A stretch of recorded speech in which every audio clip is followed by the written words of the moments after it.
Before I begin, I want to clarify that the topic I'm about to cover comes from a neutral standpoint. Though I did cover one side of the story more than the other, I'm not advocating for either side.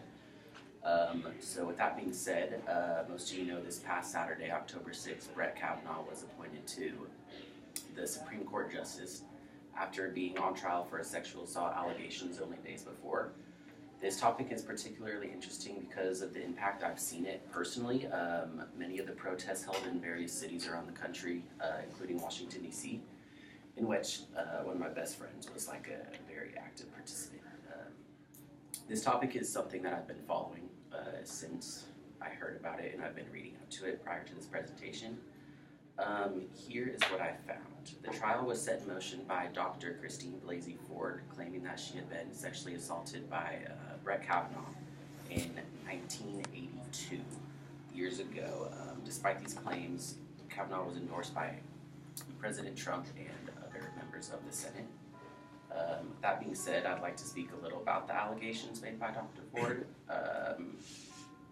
She said that the night in question happened in 1982, putting her at age 15 and him at age 17. Kavanaugh denied what Ford had said about the night in question. She tried her best to keep the story quiet as long as she could, for she did not want to, quote, suffer through the annihilation if it's not going to matter, meaning why would she want to put herself through all that trouble if the end result is not going to have any impact based on what she says. In July 2018, she tried to remain nameless in attempts to let her story out anonymously to different sources. After hearing this, I wanted to find out more about Kavanaugh and how he was supported by two major key officials in the U.S. government. Trump tweeted